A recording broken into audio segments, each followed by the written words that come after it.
England, 1842.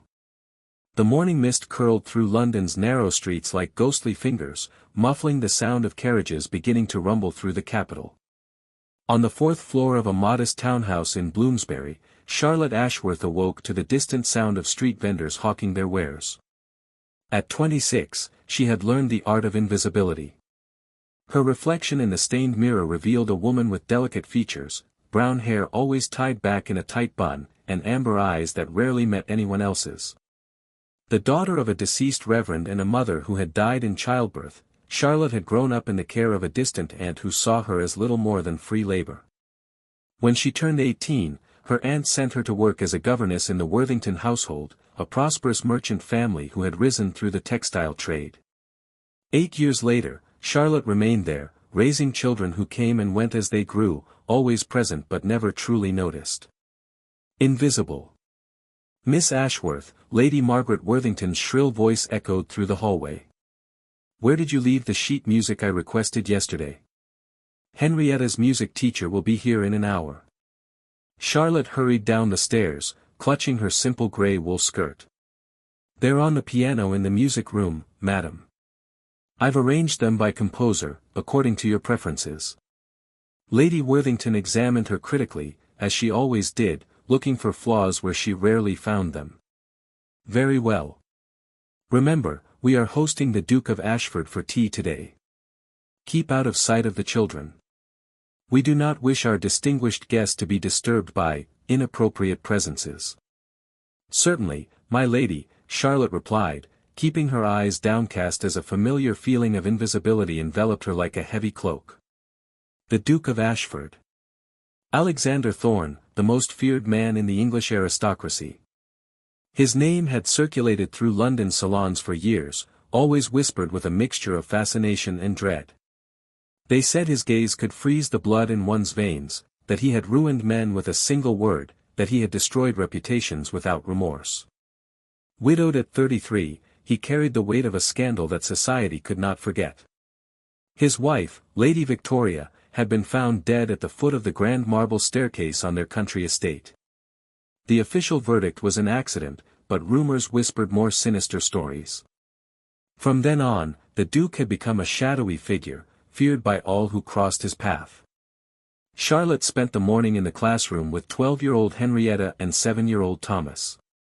She tried to focus on her French lessons, but her mind wandered to the visitor who would soon arrive. Why would the Duke of Ashford visit the Worthingtons? A man of his power and position rarely associated with merchant families, no matter how prosperous. Miss Charlotte, can you hear me? Henrietta's voice interrupted her thoughts. Forgive me, dear. You were saying. The girl sighed dramatically. I asked if it's true that the Duke of Ashford killed his wife and was never punished because he was too noble for common justice. Charlotte felt a shiver run down her spine. Henrietta. You shouldn't repeat such horrible rumors. They're just cruel stories invented by people with no better occupations.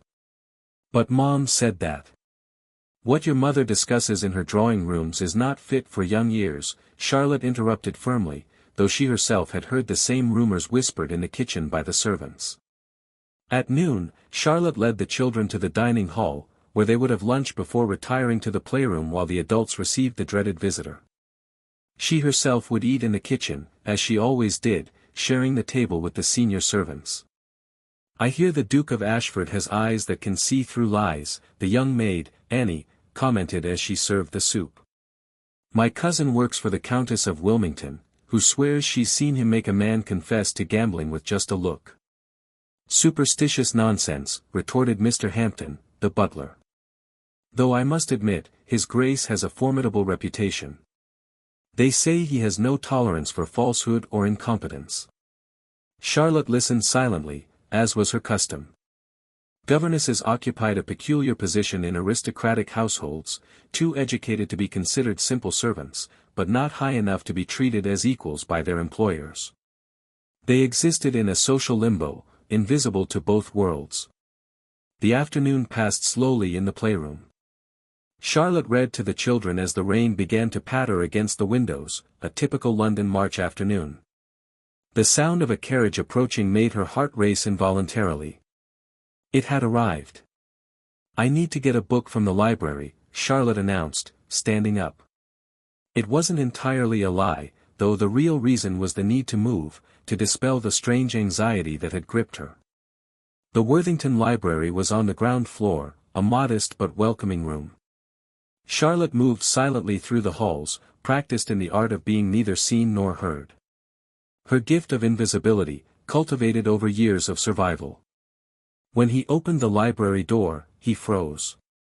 It wasn't empty. A tall man stood at the window, silhouetted against the gray afternoon light.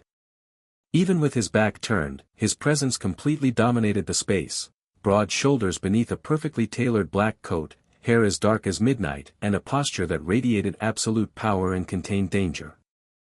Charlotte took a step back, intending to slip away discreetly before she was noticed.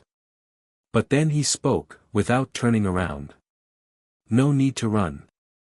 His voice was deep, velvety like aged whiskey, with a hypnotic quality that held her in place. "I'm tired of people running away from me." Slowly, he turned, and Charlotte felt the breath leave her lungs. The Duke of Ashford was magnetic in a way that transcended conventional beauty. Aristocratic features sculpted as if from marble, eyes so dark they seemed almost black, and an intensity in his gaze that truly seemed capable of seeing through all defenses to the bare soul. "I apologize, Your Grace," Charlotte murmured, bowing deeply while keeping her eyes downcast. "I didn't realize anyone was here. I will take my leave immediately." "Look at me." It wasn't a request, but a gentle command she found herself unable to disobey. Charlotte looked up, and the impact of meeting his gaze directly was like a physical shock. For a long moment, he just studied her silently, his expression impossible to read. "You're the housekeeper," he said finally. It wasn't a question. "Yes, Your Grace. Miss Charlotte Ashworth." "Charlotte," he repeated, and her name sounded different on his lips, loaded with meaning she didn't understand. "Tell me, Miss Ashworth, how long have you been in this house?" The question caught her off guard. 8 years, Your Grace." 8 years, he echoed, approaching with measured strides, like a predator circling its prey. "And during those 8 years, you've become quite skilled at being invisible, haven't you?" Charlotte's heart raced. How did he know? How could he see what she had spent years perfecting? "I do not understand what Your Grace means." A smile touched his lips, but didn't reach his eyes. "Of course you understand. You move through the hallways like a shadow, speak only when asked, keep your eyes downcast, wear colors that blend into the walls. You've cultivated invisibility as a means of survival." Charlotte felt exposed, as if he had stripped away all her protective layers with just a few words. "Invisibility is a virtue for women in my position, Your Grace." "Really?" He was dangerously close now, close enough that she could feel the heat emanating from him, detect the scent of bergamot and something darker, more dangerous. "What if I told you that some of us can see through this invisibility? That some of us seek the very thing others ignore?" "Your Grace is being cryptic," Charlotte managed to say, though her voice shook slightly. "I'm being honest," he corrected, his eyes never leaving hers. "Something rare in this world of pretensions and falsehoods." He hesitated, then added in a lower, almost intimate voice, "I was looking for you, Charlotte Ashworth." The world seemed to stop. "Looking, for me? That's impossible. Your Grace doesn't know me." "I don't know him." A complex expression crossed his face. "Your father was the Reverend Thomas Ashworth of Yorkshire, wasn't he?" Shock left her speechless. "How does Your Grace know that?"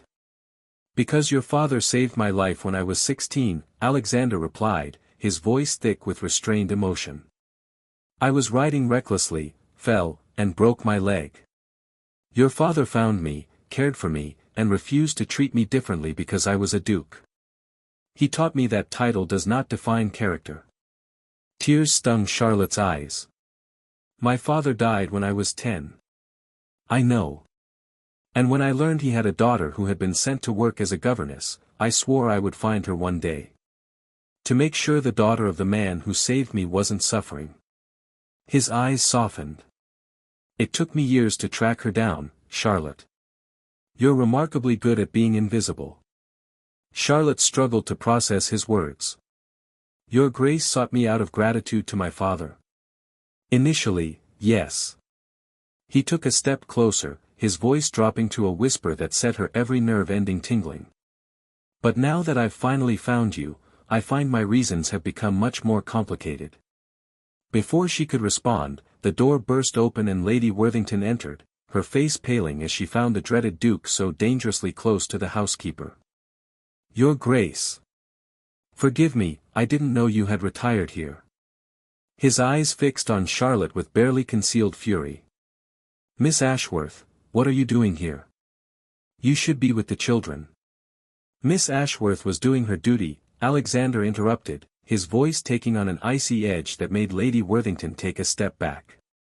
I stopped her with questions. The fault is entirely mine. I see, Lady Worthington said quickly, clearly intimidated. Miss Ashworth, please return to the children now. Your Grace, tea is served in the great hall.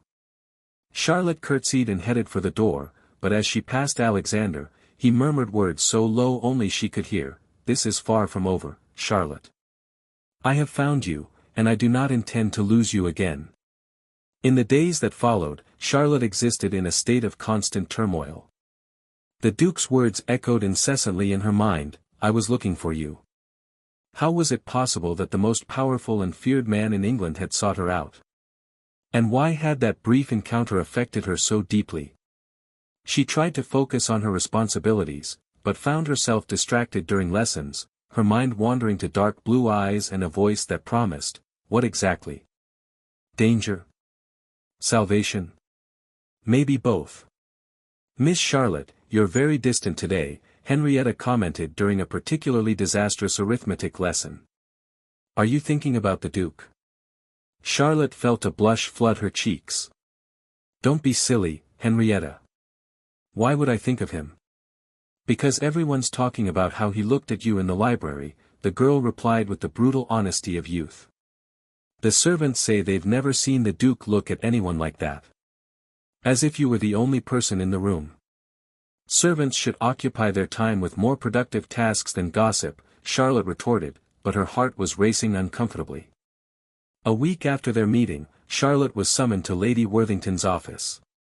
The woman's expression was a mixture of confusion, envy, and something that resembled fear.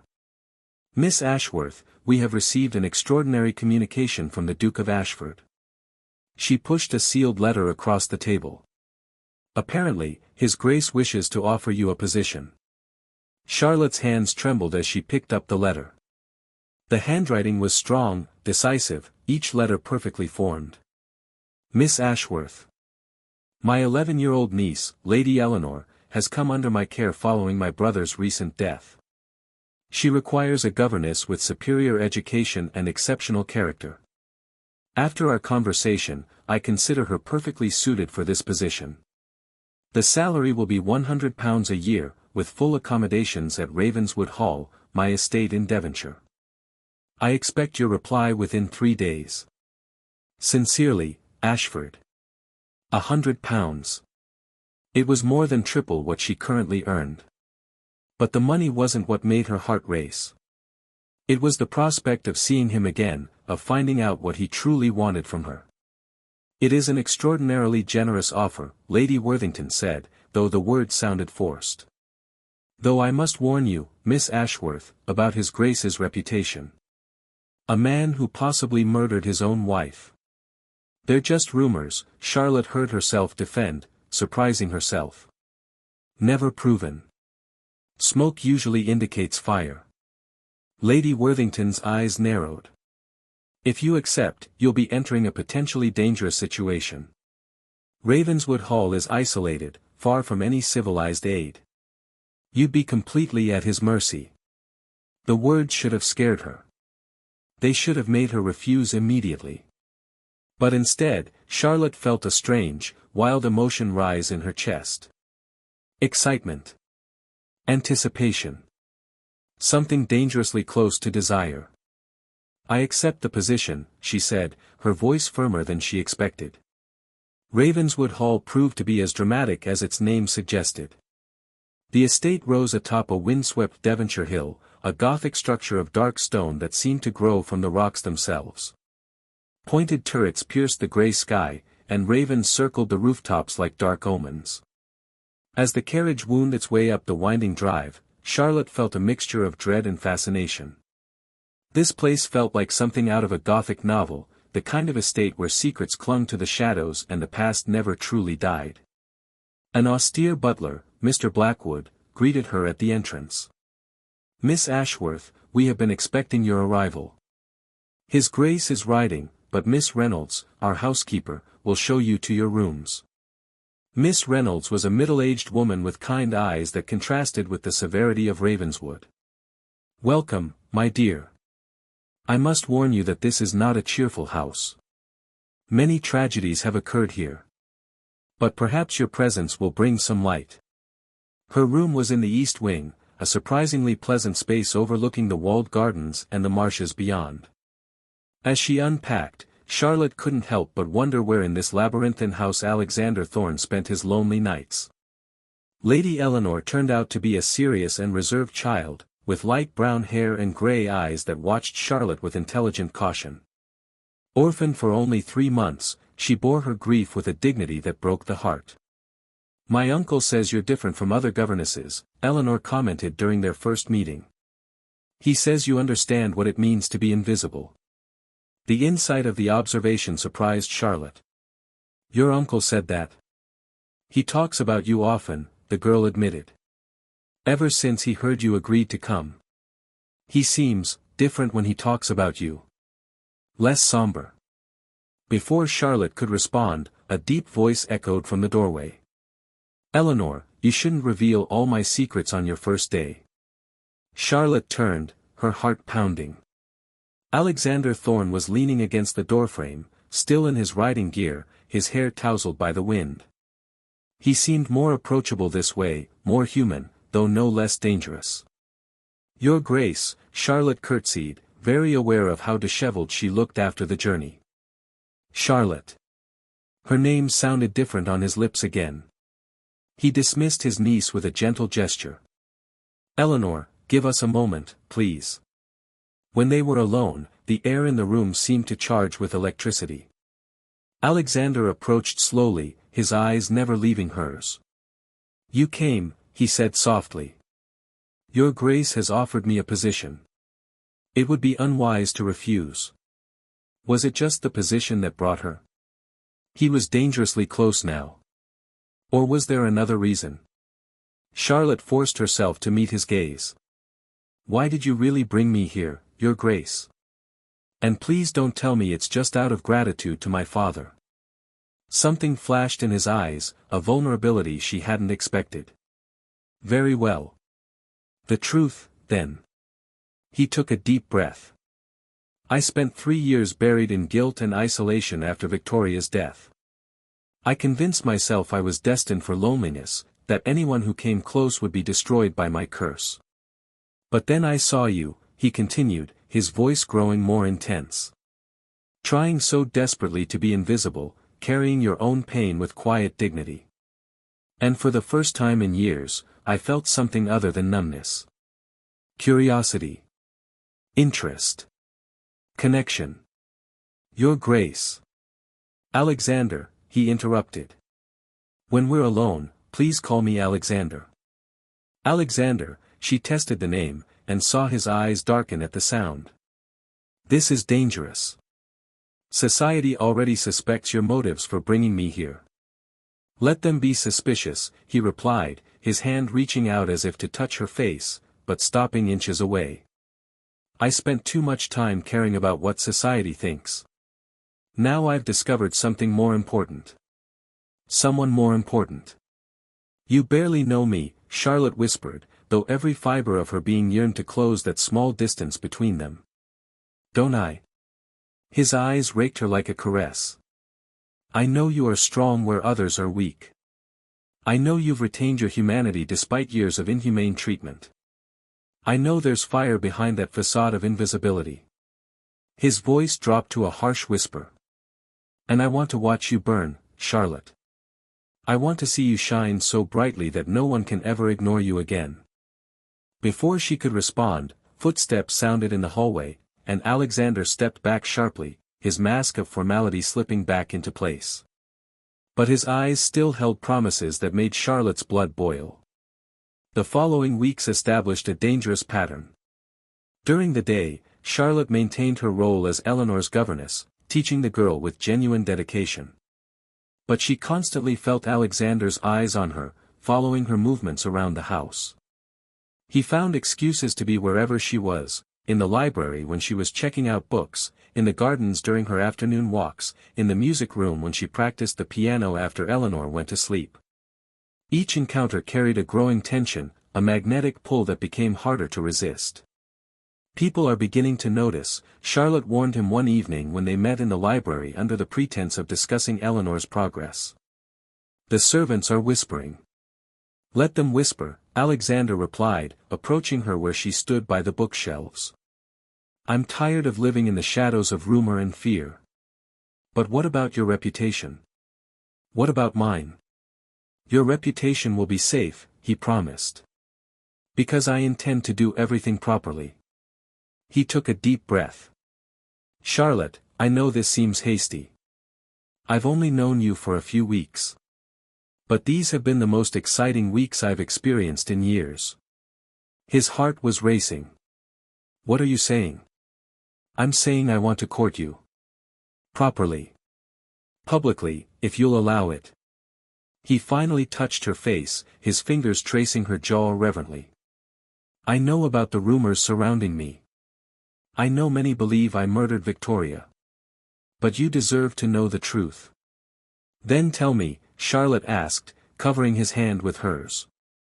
Alexander closed his eyes briefly, pain crossing his features. Victoria and I had an arranged marriage, devoid of love on either side. She fell in love with another man, my best friend, Edward Hartley. When I found out, I offered her freedom, a quiet divorce. That was extraordinarily generous, Charlotte observed. It was practical, he corrected. But Edward wasn't the man I thought he was. When Victoria told him she would leave with me to make the divorce possible, that she would lose her title and much of her fortune, he cruelly rejected her. His voice grew hoarse. That night, Victoria had drunk too much, was emotionally shattered. I heard her coming up the stairs and offered help, but she angrily refused. Minutes later, I heard her scream, the terrible sound of her falling. By the time I arrived, she was gone. Tears glistened in her eyes. The verdict was accidental, but people looked at me and saw a betrayed husband with motive for murder. Edward, coward that he was, never admitted his involvement, leaving me to bear all the guilt and shame. I believe you, Charlotte said without hesitation, and saw the relief transform her face. Why? He asked. Why do you believe when so many others didn't? Because I see who you really are, she replied. Not the feared Duke society has painted you, but the man who sought out a reverend's daughter out of gratitude. The man who loves his niece tenderly. The man who sees me when I spent years being invisible. Alexander pulled her into his arms, and Charlotte went willingly, feeling safe for the first time in her life. When his lips met hers, it was tentative at first, asking permission. But when she responded, deepening the kiss, all the pent-up passion between them exploded. I'm yours, he whispered against her lips. If you want me. With all my baggage, my demons, my ruined reputation. I'm yours, Charlotte. And I'm yours, she replied, feeling tears of joy roll down her face.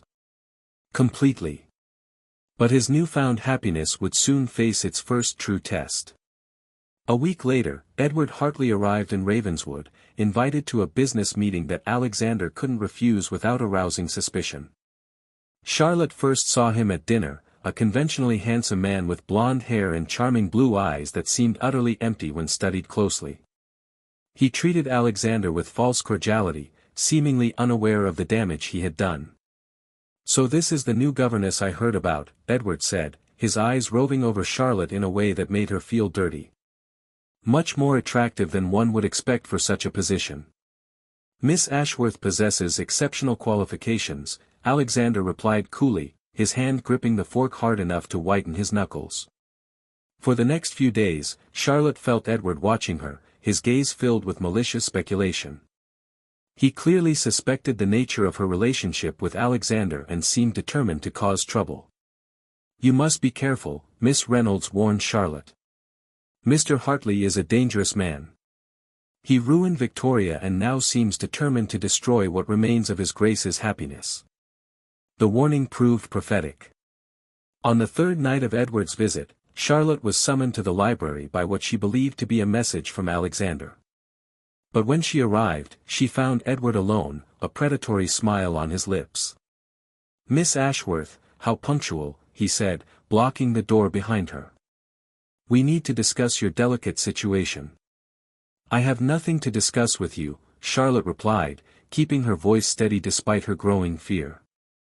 "Oh, but there is. You see, I know exactly what's going on between you and our dear Duke. A sordid little affair that could ruin you completely if it became public knowledge." "The Duke is courting me honorably," Charlotte declared. Edward laughed cruelly. "Is that what he says?" "Oh, my dear, you are so naive. Alexander Thorne is incapable of love. He is using you, just as he used Victoria. And when he tires of you, he will discard you like trash." "You're lying," Charlotte replied, though a pang of doubt pierced her. "Am I?" Edward stepped dangerously close. "Or am I simply trying to save you from Victoria's fate? Think, miss. A duke and a governess. Such a marriage would be scandalous. He will never truly marry you. You will be his mistress, ruined and discarded. Get away from her." Alexander's voice cut through the air like a whip, and Edward turned to find the Duke in the doorway, icy fury radiating from every line of his body. "Alexander, I was just warning you about your own lies and manipulations." Alexander advanced like a predator. "You destroyed Victoria with your false promises and cowardly rejection. I will not allow you to destroy Charlotte as well." Edward paled. "You have no proof of anything." "No." Alexander produced a letter from his coat. "This letter, written by Victoria days before her death, details your entire relationship, your promises, your brutal rejection when she needed you.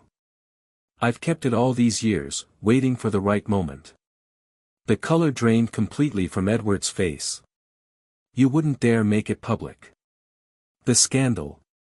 It would completely destroy your reputation," Alexander finished, his voice dangerously soft. "Yes. And I wouldn't hesitate if you threatened Charlotte in any way. Now get out of my house. If you're still here by dawn, I'll send this letter to every newspaper in London." Edward fled like the coward he was, leaving Charlotte trembling with delayed reaction.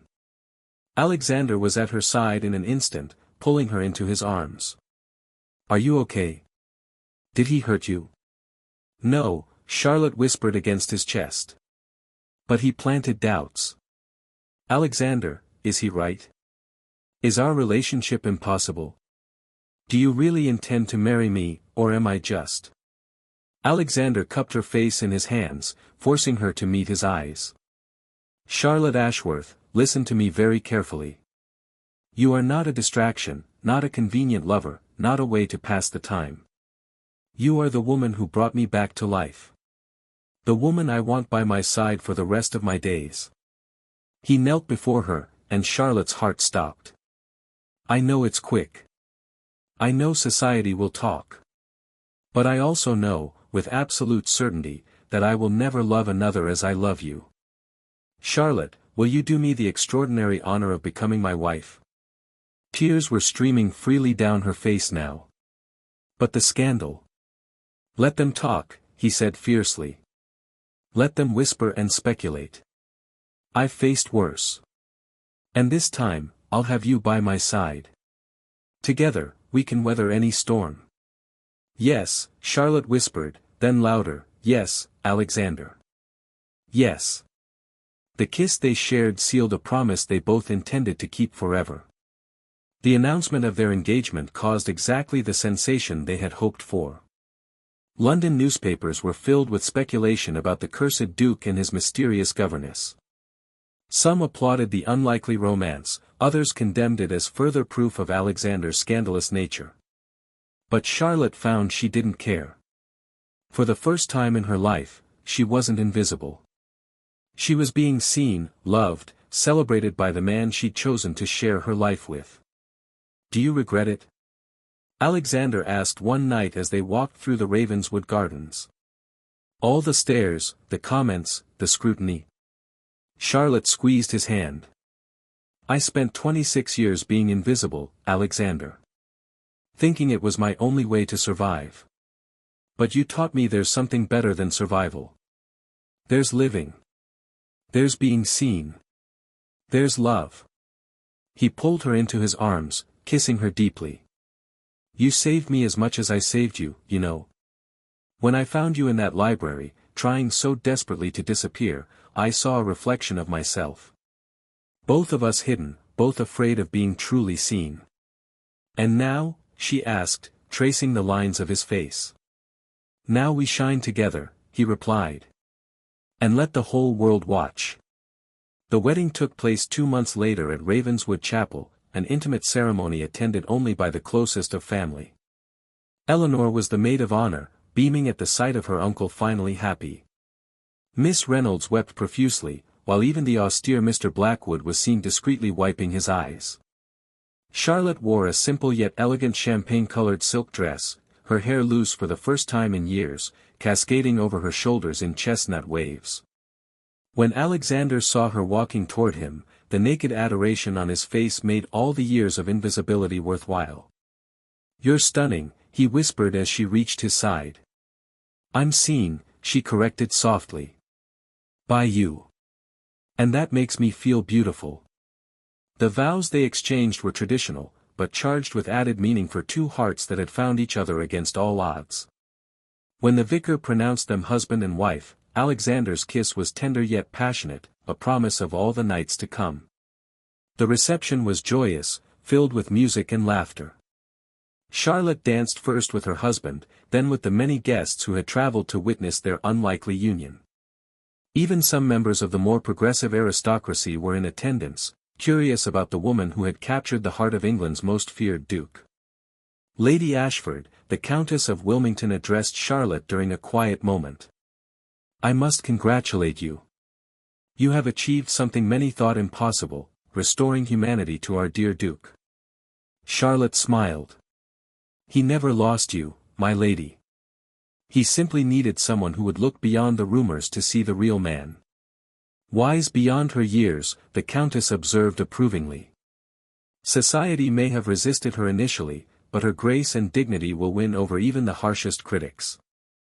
As the evening wore on and the guests gradually withdrew, Alexander took Charlotte by the hand and led her away from the festivities, up the grand staircase to his private quarters. "Nervous?" he asked softly, closing the door behind them. Charlotte turned to face him, her husband, and felt only anticipation. "No. For the first time in my life, I know exactly where I belong. Here, with you." What followed was tender and passionate, a mutual discovery that left them both breathless and deeply connected. Alexander was gentle, attentive, ensuring her pleasure before his own. And Charlotte, finally free of the restrictions that had defined her for so long, allowed herself to feel everything, without fear, without shame. "I love you," Alexander whispered into the darkness afterward, holding her against his chest. "My Charlotte. My Duchess. My salvation." "And I love you," she replied, tracing lazy patterns on his skin. "My Alexander. My husband. My home." The following months brought adjustments, but also unexpected joys. Charlotte assumed her responsibilities as Duchess with natural grace, gradually winning the hearts of both tenants and staff. She implemented educational reforms for the estate's children, established a girls' school, and used her position to help other women in vulnerable situations. "You are transforming Ravenswood," Alexander observed one afternoon, watching her work on her plans. "Bringing light where there was only darkness." "We're transforming together," Charlotte corrected. "You gave me the power, but we used that power for good." Eleanor blossomed under their care, becoming less reserved, more confident. The girl clearly adored both Charlotte and her uncle, and often commented that she finally had a real family. Society, as the Countess had predicted, gradually accepted the new Duchess. Stories of her kindness and charitable work spread, and soon Charlotte Ashworth, the invisible governess, became Lady Charlotte Thorne, one of the most respected hostesses of the English aristocracy. But the most transformative moment came 6 months after the wedding, when Charlotte discovered she was expecting a child. Alexander reacted with such pure joy that it brought tears to her eyes. "A baby," he repeated in wonder, his hand resting reverently on her still flat abdomen. "Our child. Are you happy?" Charlotte asked, though the answer was obvious on her face.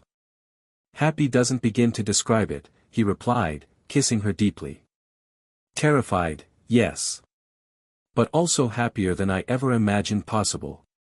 The pregnancy went smoothly, with Alexander proving to be incredibly protective. He insisted that Charlotte get more rest, eat properly, and avoid any strenuous activity. She found him simultaneously adorable and infuriating. "Alexander, I'm pregnant, not disabled," she protested when he forbade her to ride. "Women have been doing this for millennia." "Not my wife," he replied stubbornly. "Not risking you or our child." Eleanor was ecstatic at the prospect of a cousin. "I hope it's a girl," she confided to Charlotte. "So I can teach her everything you taught me." "What if it's a boy?" Charlotte teased. "Then I will teach him to respect intelligent women," Eleanor replied seriously, making them both laugh. The labor, when it finally arrived on a stormy December night, was long and difficult.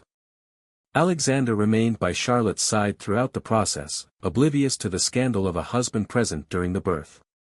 He held her hand, whispered encouragement, and promised that everything would be okay. And he did. When his son's first cry echoed through the room, Alexander wept openly, kissing Charlotte's forehead repeatedly as he murmured his gratitude and love. "A boy," the midwife announced, placing the baby in Charlotte's arms. "Healthy and with strong lungs."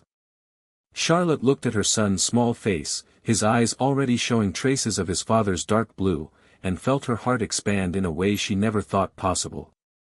"Thomas," she whispered, naming him after the father she had barely known but never forgotten. "Thomas Alexander Thorne." "Perfect," Alexander agreed, his voice choked with emotion as he gently touched his son's tiny cheek. "Absolutely perfect." The years unfolded like pages of a fairy tale Charlotte had never dared imagine for herself. Thomas grew strong and curious, followed 2 years later by his sister, Victoria Isabella, named after Alexander's first wife, a gesture of forgiveness and peace that deeply touched all who knew the story. Eleanor grew into a remarkable, educated, and compassionate young woman who would eventually make her own love match, inspired by the example of Charlotte and Alexander. Ravenswood transformed from a dark and haunted estate into a home filled with laughter and light. The hallways that once echoed only with lonely footsteps now resounded with children's voices, and the library, once a refuge, became a center of learning for the entire family. Charlotte established a foundation to help housekeepers and women in vulnerable positions, using her own experience to create opportunities for others. The work brought her deep satisfaction, a sense that her journey through invisibility had purpose. "You're thinking again," Alexander observed one night, meeting her in the library where their story had begun. 10 years of marriage had not diminished their attraction, only deepened it into something richer. "I was thinking about how life can change," Charlotte admitted, accepting his hug. 10 years ago, I was invisible, convinced it was my destiny. And then you walked into that library and whispered that you were looking for me. And you believed in me," Alexander said, kissing her hair. "You trusted me when the whole world feared me." "Because I saw beyond the fear to the real man," Charlotte replied. The man who was as invisible as I was, hidden behind rumor and reputation. We saved each other, he reflected. Two lost souls who met in the darkness and walked together into the light. From upstairs, they heard the sound of their children laughing, chasing each other before bedtime, likely driving Eleanor and the nannies crazy. It was the most beautiful sound Charlotte had ever heard. No regrets? Alexander asked, as he sometimes still did, as if afraid she would wake up one day and realize she'd made a mistake. Charlotte turned in his arms, holding his face in her hands. None. You saw me when I was invisible. You loved me when I couldn't love myself. You gave me a life beyond my wildest dreams. How could I regret the greatest gift I've ever received? The gift was mine, Alexander insisted. You brought color to my black and white world. You gave me a reason to smile again. You gave me family, home, purpose. So we gave each other exactly what we needed, Charlotte concluded. Recognition. Acceptance. Love. That night, as the moon cast silvery shadows across the Ravenswood Gardens, Charlotte reflected on the extraordinary journey that had brought her from that small room in Bloomsbury to this very moment. From invisible governess to beloved duchess. From a woman she believed destined for obscurity to a woman who shone so brightly that she illuminated everyone around her. And it all began with 4 words whispered in a London library: I was looking for you. Words that changed everything. Words that transformed invisibility into visibility, loneliness into companionship, survival into a full life. Charlotte fell asleep in Alexander's arms, secure in the knowledge that she would never again be invisible. Not to him, not to her children, not to herself. She had emerged from the shadows to claim her place in the sun, and the light was more glorious than she had ever imagined. 20 years later, Charlotte sat in the same library, now a woman of 46, watching through the window as her own daughters played in the gardens. Victoria, at 18, was as beautiful as her namesake grandmother, but with his mother's inner strength. Thomas, at 20, was at university, studying law with plans to use his position to help the less privileged. Eleanor, now married with children of her own, visited often, ever grateful to the woman who had given her not only an education but also a motherly love. Her children called Charlotte Grandma, and she cherished every moment with them. You've got that nostalgic look on your face again, Alexander said, entering the library. At 53, he was still devastatingly handsome, his hair now flecked with silver, the lines around his eyes the marks of years of smiling instead of frowning. I was thinking about our journey, Charlotte admitted. How everything changed that afternoon when I walked in here and found you. The luckiest day of my life, Alexander declared, sitting down beside her. Although I must confess, it wasn't entirely an accident. I planned it. Charlotte turned to him, surprised. Planned? A mischievous smile touched his lips. I was at the Worthington specifically to meet you. I spent months tracking you, Charlotte. When I finally figured out where you were, I needed to see you for myself. Make sure you were okay. The library was where I asked the butler to direct you. You conspired to arrange our meeting? Charlotte didn't know whether to be outraged or touched. I conspired to meet you, he corrected. Falling in love with you was entirely spontaneous and inevitable. But yes, that first meeting was carefully orchestrated. Excuse me? Charlotte considered for a moment, then laughed. No. Because it meant you sought me out. Really, truly sought me out.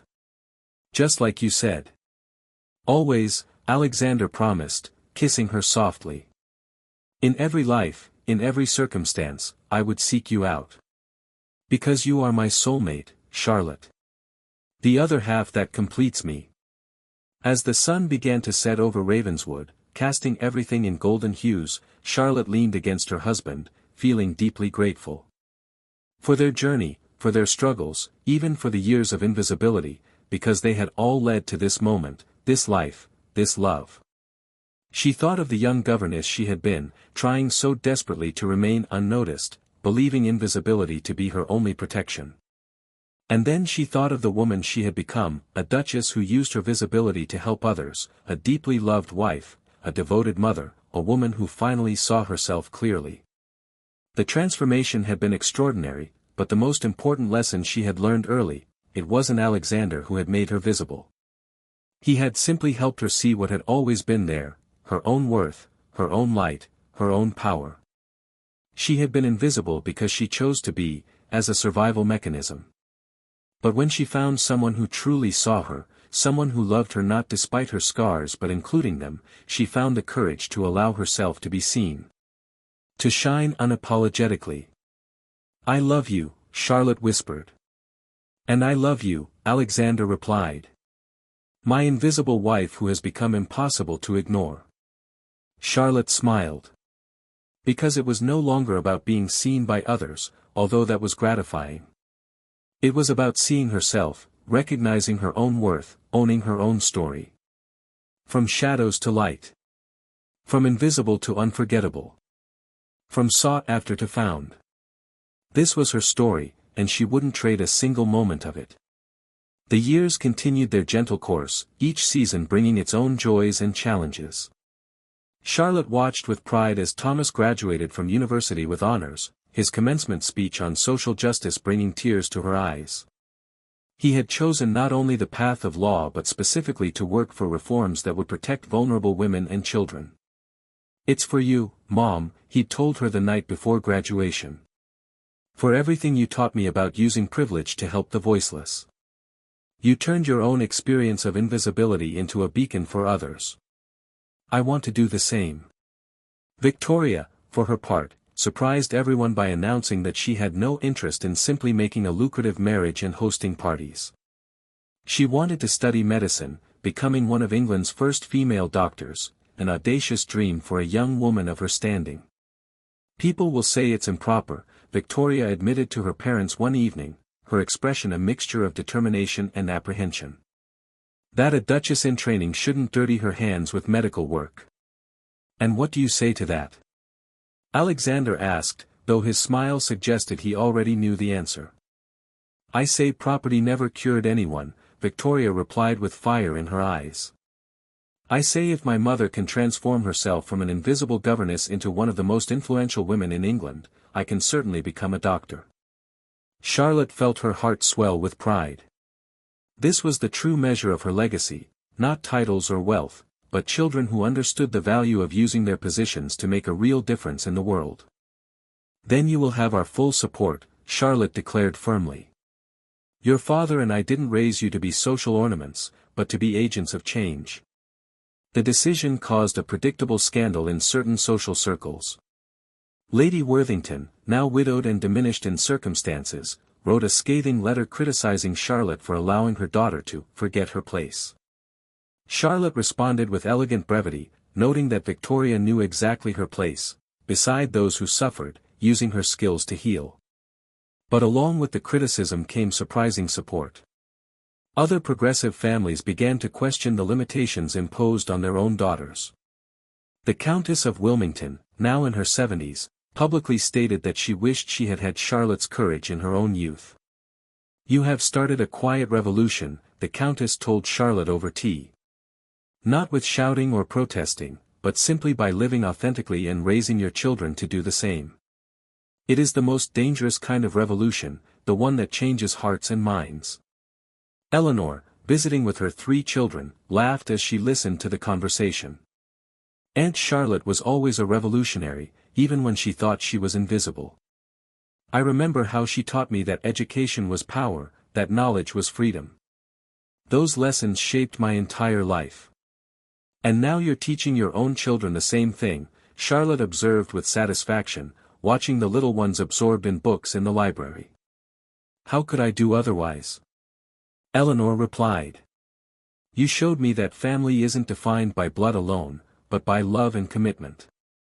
You loved me when I was a frightened orphan, gave me a mother when mine was gone." These words touched Charlotte deeply. She had thought, in her years of invisibility, that she had nothing to offer the world.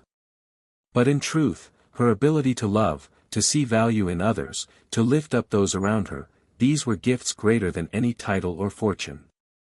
One spring afternoon brought an unexpected visitor. A young woman, modestly dressed but with a dignified bearing, appeared at the Ravenswood door asking to speak with the Duchess. When Charlotte received her, the woman curtsied deeply. "Your Grace, my name is Sarah Mitchell. I wouldn't expect you to remember me, but 10 years ago, your foundation helped me when I was desperate. I was a housekeeper, fired without references for refusing the advances of my employer's son." Charlotte studied the woman's face, and a vague memory surfaced. "I remember your case. You were only 19. 18, Your Grace," Sarah corrected gently. "Your foundation not only provided me with shelter and training, but also helped me sue my former employer. We won the case, setting a precedent for protecting other women. Because of you, I became a lawyer, specializing in defending working women." Sarah's eyes shone with tears of gratitude. "I came to thank you personally, but also to ask for your guidance. I'm setting up a legal practice focused exclusively on cases involving wronged women. Your son, Lord Thomas, has kindly offered to partner with me." Charlotte felt emotion tighten her throat. "Thomas didn't tell me. He wanted it to be a surprise," Sarah explained. "He said his mother always believed that real change comes from systematic action, not just individual charity. A legal practice focused on justice for women would be the realization of that vision." In that moment, Charlotte fully understood the scope of her influence. She had not only transformed her own life, but had created ripples that touched countless others. Every woman helped by her foundation, every mind changed by her example, every injustice righted through her efforts, was part of a legacy much larger than herself. "You don't need my guidance," Charlotte finally said.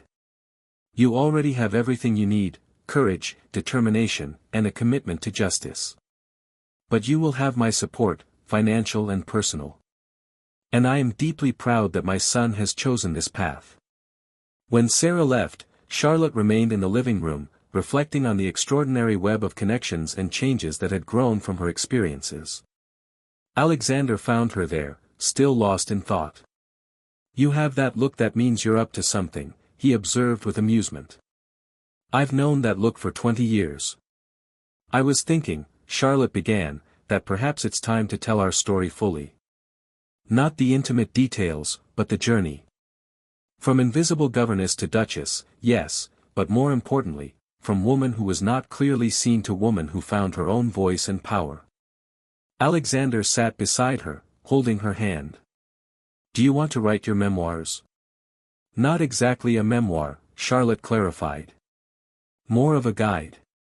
For women who feel invisible, trapped, without options. I want them to know that invisibility doesn't have to be permanent. That even in the most limited circumstances, there are choices, there is power, there is the possibility of transformation." "It will be controversial," Alexander warned, though his tone suggested support.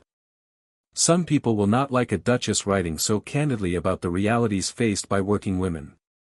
"May they not like it," Charlotte replied with the confidence cultivated over decades. "I've been silent for a long time. Now I have a platform and a voice. It would be a waste not to use them." The book, when published a year later, caused a sensation. From the Shadows, A Journey Through Invisibility, became an unexpected bestseller, avidly read by women of all social classes.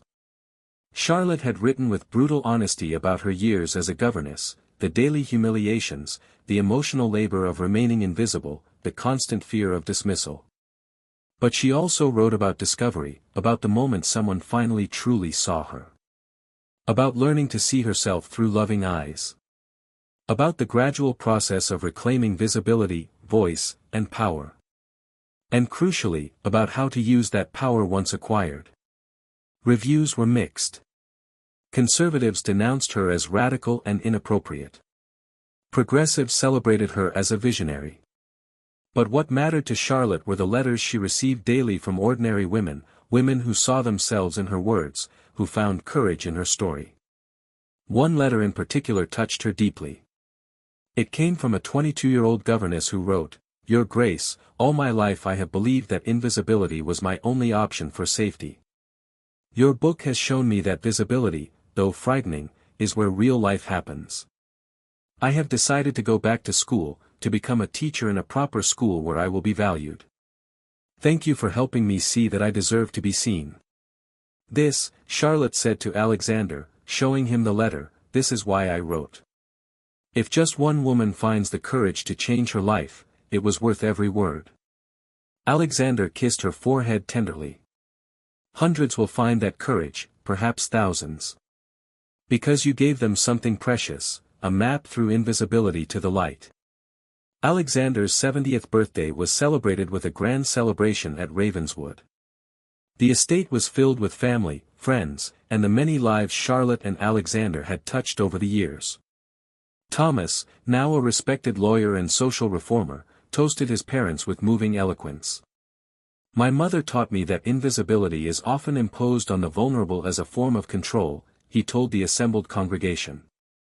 My father taught me that true power lies not in dominating others, but in lifting up those around you. Together, they demonstrated that love and justice are not just abstract ideals, but transformative forces that can change the world. Victoria, now working in a London hospital and gaining a reputation as an exceptionally compassionate doctor, added her own words, my parents taught me that titles and social standing are tools, not identities. That our worth comes not from how others see us, but from how we use our gifts to serve. Eleanor, her own children now teenagers, rose to speak. When I lost my parents, I thought my life was over. But Uncle Alexander and Aunt Charlotte showed me that family is as much about choice as it is destiny. They chose to love me, raise me, and give me every advantage as if I were their own. That unconditional love shaped everything I have become. Charlotte, hearing these tributes, felt tears flow freely. Not tears of sadness, but of deep gratitude. She had thought, in those dark years as an invisible governess, that her life had no purpose, that she existed merely to serve others without ever being truly recognized. How wrong she had been. Her purpose had been immense, just not in the way she had imagined. It wasn't to remain invisible, but to emerge from the shadows to show others that such emergence was possible. To transform her own pain into power that lifted countless others. You're crying, Alexander whispered, gently wiping away her tears. Happy tears, I hope. The happiest, Charlotte confirmed. I was thinking of that young governess at the Worthingtons, so convinced of her own insignificance. I wish I could go back and tell her everything would be all right. Better than all right. Extraordinary. She found out eventually, Alexander replied. When a certain duke whispered that he had been looking for her. Charlotte laughed through her tears. Those words changed everything. I was looking for you. No one had ever looked for me before. No one had ever thought I was worth finding. I always knew, Alexander said firmly. Ever since your father showed me kindness when I was an arrogant boy who thought title meant everything. He taught me that character matters more than birth. And when I discovered his daughter was living in diminished circumstances, I couldn't help but reach out. To honor her memory by ensuring you received the opportunities you deserved. But you gave me so much more than opportunities, Charlotte objected. You gave me love. Family. Purpose. A platform to make a difference. No, Alexander corrected gently. You already had all these things within you. I simply helped you see them. The love, the strength, the vision, all of it was always yours. You just needed someone to reflect it back to you.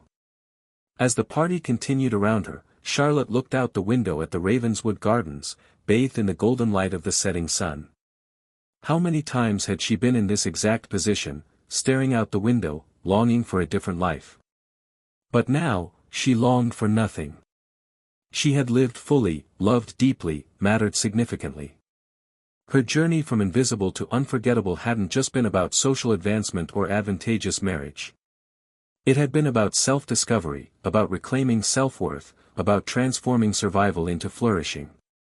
And the most beautiful thing? She hadn't done it alone. Alexander had been by her side, yes, but so had Eleanor, her children, and the countless women touched by her foundation and book.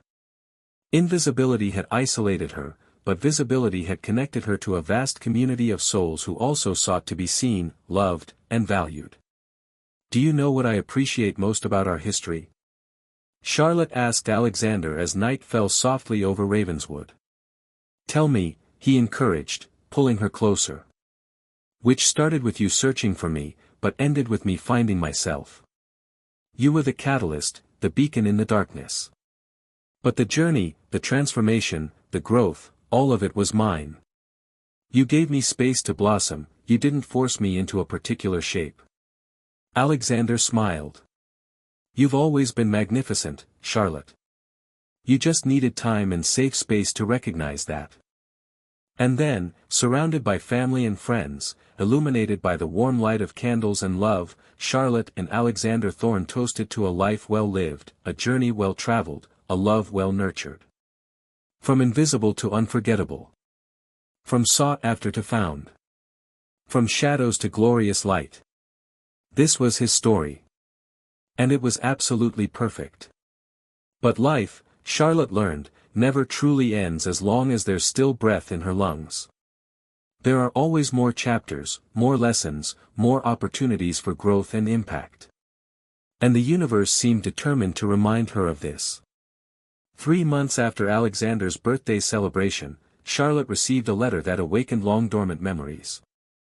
The letter came from Lady Margaret Worthington, the woman who had employed her as a governess decades earlier, the same woman who had patronized her and kept her firmly in her place. Dear Duchess of Ashford, the letter began, its formality a stark contrast to the cold Miss Ashworth of the past. I write to you under circumstances I never imagined. My son, Thomas Worthington, has committed financial indiscretions that have resulted in the loss of our family fortune. I find myself, at 78, in a precarious position, dependent on the charity of distant relatives who receive me with barely concealed reluctance. Charlotte read the letter with conflicting emotions. Part of her, the young governess who had suffered under Lady Worthington's coldness, felt a grim satisfaction at this twist of fate. But the woman she had become, the Duchess who had built a legacy of compassion, felt only sadness at the fragility of the human condition. I do not write to ask for financial charity, the letter continued, though my pride has long been shattered to refuse if offered. I write because I read your book, From the Shadows, and for the first time I understand the harm I have caused. Not only to you, but to countless other women who worked in my home, whom I treated as invisible because I was taught so by society. I write to ask for forgiveness, knowing I don't deserve it. And to say that your transformation from invisible housekeeper to powerful advocate for vulnerable women is the most significant legacy any person of our generation could leave. You took your pain and turned it into purpose. I squandered my privileged position on trivialities and cruelties. For that, I am deeply ashamed. Charlotte finished reading with tears in her eyes. Alexander, who had been watching her read, asked gently, "Bad news?" "No," Charlotte replied slowly. "Unexpected news. Lady Worthington, my former employer, is in difficult circumstances and has written to ask for forgiveness." "And will you forgive?" Alexander knew his wife well enough to know that the question was not a simple one. Charlotte considered carefully. Forgiveness is not approval of what was done. It is release from the burden of resentment. "Yes, I forgive you. More than that, I will help you." "You're extraordinary," Alexander said admiringly. "Even after everything she did to you." "Precisely because of everything she did to me," Charlotte corrected. "Because her treatment taught me how not to treat others. Because surviving those years gave me strength that I use now to help. Because holding a grudge would allow her to continue shaping my life, even after all this time." Charlotte wrote a reply inviting Lady Worthington to Ravenswood, offering her a cottage on the estate and a modest income for her remaining years. The reply she received weeks later was written with a shaky hand but heartfelt gratitude. When Lady Worthington arrived at Ravenswood, Charlotte barely recognized her. The imposing, judgmental woman of her memories had been replaced by a frail, elderly woman, bent over by the weight of years and regret. But in her eyes, Charlotte saw something she had never noticed before, vulnerable humanity. "Your Grace," Lady Worthington tried to curtsy, but her legs were shaking dangerously. "Please, there's no need for formalities," Charlotte said gently, helping the older woman sit down. "Here, you're simply a guest who deserves rest and dignity." Tears streamed down Lady Worthington's wrinkled face. "I don't deserve your kindness. I treated you so cruelly. I saw you every day and chose not to truly see you. You were invisible to me because I made you that way. And now you see me," Charlotte observed softly. "That, in itself, is a significant transformation." Over the next few months, Lady Worthington became a regular presence at Ravenswood. She frequented Charlotte's tea parties, listening to stories about the Foundation's work, the social reforms Thomas championed, and Victoria's groundbreaking medical work. And gradually, something remarkable happened. Her former employer became a supporter. "I wasted my life," she confessed to Charlotte during a walk through the gardens. "I had position, resources, influence. I could have used all of it to make a difference. Instead, I used it to keep people in their place, to preserve a hierarchy that caused suffering." "But you're making a difference now," Charlotte pointed out. Lady Worthington had begun writing letters to her former society friends, encouraging them to support Charlotte's foundation, to question how they treated their own maids and servants.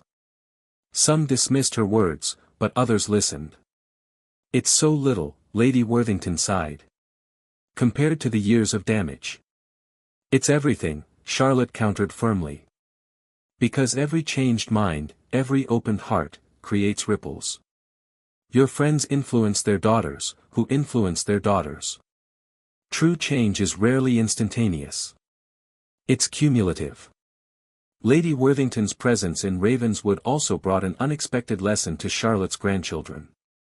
Eleanor's children, now young teenagers, were fascinated by the story of the elderly lady's transformation. Grandma Charlotte, the eldest, William, asked during a family dinner, "How could you forgive someone who was so cruel to you?" Everyone at the table fell silent, waiting for an answer. Charlotte looked around at the faces she loved: Alexander, still her anchor after so many years, Thomas and Victoria, her children who filled her with pride, Eleanor and her family, and yes, Lady Worthington, whose presence represented the possibility of redemption. "Forgiveness," Charlotte began carefully, "isn't to say the hurt didn't matter. It mattered deeply. But holding a grudge is like drinking poison and hoping the other person dies. It only hurts myself." She paused, gathering her thoughts. "More importantly, people are capable of change. Lady Worthington is not the same woman who was my employer. She grew, learned, and chose differently. To deny her ability to change would be to deny the very change I advocate in my work." Victoria, always the most direct, asked, "But what if she hadn't changed? What if she was still cruel?" "Then I would still forgive her," Charlotte replied, "but I would set boundaries. Forgiveness doesn't mean allowing someone to continue causing harm. It means releasing the emotional weight of carrying anger. I can forgive someone and still choose not to have that person in my life." Thomas nodded thoughtfully. "That's what I try to explain to my clients. Justice isn't revenge. It's restoration. Seeking to balance the scales without creating new imbalances." The conversation continued into the evening, each generation offering their perspectives. And Charlotte realized this was another form of legacy, not just the work she had done, but the conversations she had started, the values she had modeled, the way her family thought about forgiveness, justice, and compassion. Weeks later, Charlotte received word that one of Lady Worthington's old friends, Lady Beatrice Cromwell, wished to meet her. Lady Cromwell was known as one of the most strict and traditional matrons in society, a staunch defender of the old order. "Don't expect miracles," Lady Worthington warned. "Beatrice is difficult." But when Lady Cromwell arrived, her stance was less confrontational than Charlotte had expected. "Duchess," she began formally, "Margaret has spoken to me extensively about your work." Initially, I dismissed it all as dangerous progressive sentimentality. What now? Charlotte asked, keeping her voice neutral. Now my 17-year-old granddaughter has announced that she doesn't simply want to make an advantageous marriage. She wants to study, have a profession, do something meaningful with her life. Lady Cromwell looked momentarily lost. My first instinct was to forbid such nonsense. But then Margaret showed me her daughter, Lady Victoria, working as a doctor, respected and happy. The older woman's eyes met Charlotte's. Tell me honestly, Duchess. By encouraging your daughters to defy convention, have you condemned them to difficult lives? Or have you given them something more valuable than easy social acceptance? Charlotte considered the question carefully. I gave them a choice, she finally replied. Victoria could have chosen a traditional path. No one forced her to study medicine. But when she expressed interest, my husband and I made sure she had the opportunity to pursue that passion. And is she happy? Ask her yourself, Charlotte suggested, and sent for Victoria, who was visiting for a few days.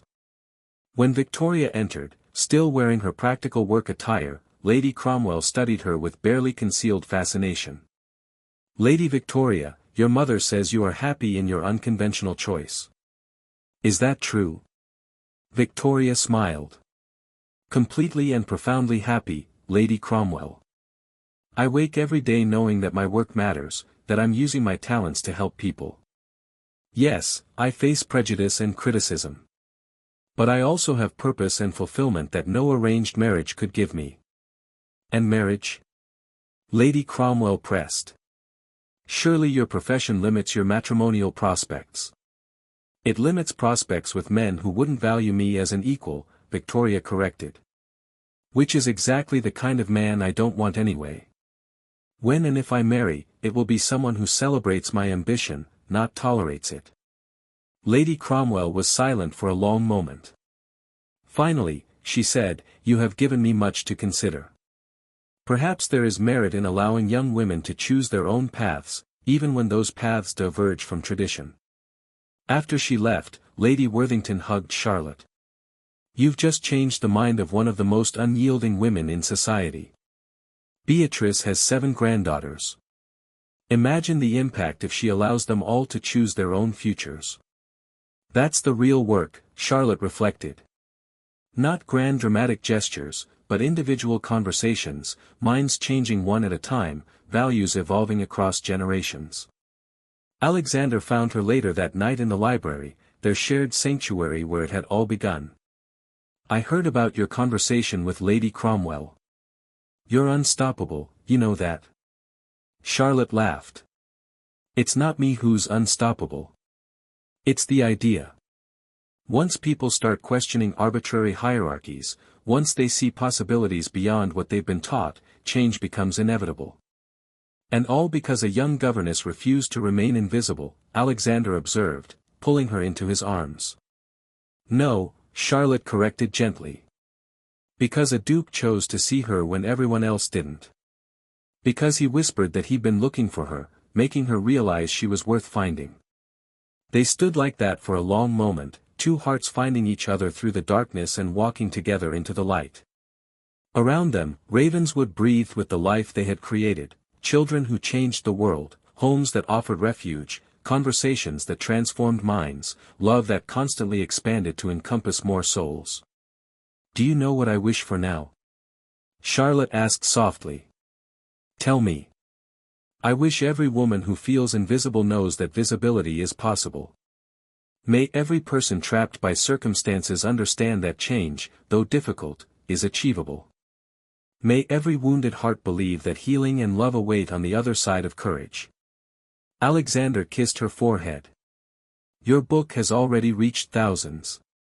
Your foundation has helped countless women. Your children will continue your work. Your example has already done all this and more. Then my work is complete, Charlotte said with deep satisfaction. No, Alexander disagreed softly. Your work will never be complete because your legacy ripples through every life you touched. Every woman you helped will help others. Every mind you changed will change others. You started ripples that will continue long after we're gone. Charlotte looked out the library window at the moonlit gardens, the same gardens she had once gazed upon, feeling trapped and invisible. Now she saw endless possibilities, not just for herself but for all the women who would come after. From shadows to light. From invisible to unforgettable. From sought after to found. This was his story, and his legacy, and his gift to the world. And it was, in every way, absolutely perfect. Thank you for staying with us until the end of this emotional journey. If this story touched your heart, we invite you to subscribe, like, comment, and share our channel. Your support helps us continue creating more stories of love, redemption, and breathtaking twists. At the end of this video, you'll see a suggestion for another of our historical stories. Click and be amazed by more beautiful tales like this one. With all our gratitude, Echoes of Romance.